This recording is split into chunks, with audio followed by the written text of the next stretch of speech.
Class 9 chapter 20 11-এর 1 0,4 0,0 এবং -6,0 বিন্দু তিনটি দ্বারা গঠিত ত্রিভুজের ক্ষেত্রফল কত?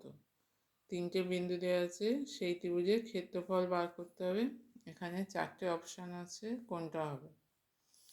আচ্ছা, তাহলে বিন্দুগুলো লিখব। 11 দাগে 1 বিন্দু হচ্ছে তিনটে বিন্দু 0,4 0,0 -6,0। এদের ত্রিভুজের ক্ষেত্রফল কী হবে? ত্রিভুজের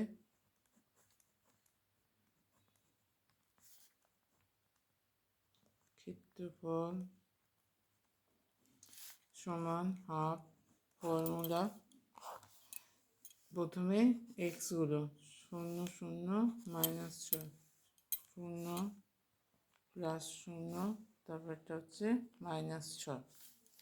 আচ্ছা, প্রথম শূন্যর এই শূন্যটার ক্ষেত্রে কী হবে?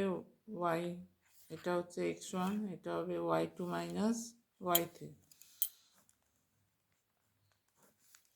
দ্বিতীয়টার ক্ষেত্রে x2, এটার ক্ষেত্রে হবে y3 - y1, 0 -4।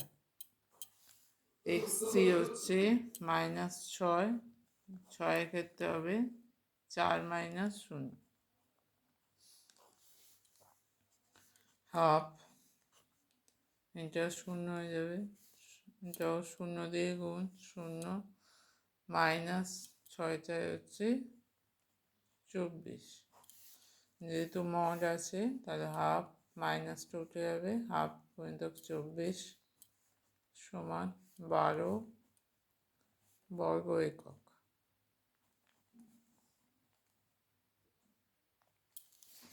ত্রিভুজের ক্ষেত্রফল হলো 12 বর্গ একক। এখানে বি অপশানটা হবে। 2-একটা 7, -5 -2,5 এবং 4,6 বিন্দু তিনটি দ্বারা গঠিত ত্রিভুজের ভরকেন্দ্রের স্থানাঙ্ক। তাহলে প্রথমে ত্রিভুজ আঁকব।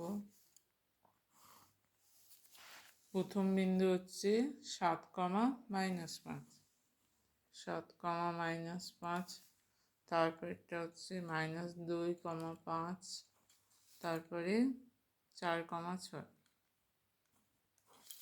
ভরকেন্দ্রের স্থানাঙ্ক কী হবে? ভরকেন্দ্রের স্থানাঙ্ক হবে 4 + 7 + 2/3 -2। প্রথমে এক্সগুলো যোগ 4 7 -2/3, তারপরে হচ্ছে 6 -5 + 5/3 সমান হচ্ছে 11 -2/3 কেটে গেল 6/3 সমান 9/3, 6/3 সমান হচ্ছে 3,2। তাহলে ভরকেন্দ্রের স্থানাঙ্ক হচ্ছে 3,2। তাহলে এখানে হচ্ছে সি অপশানটা।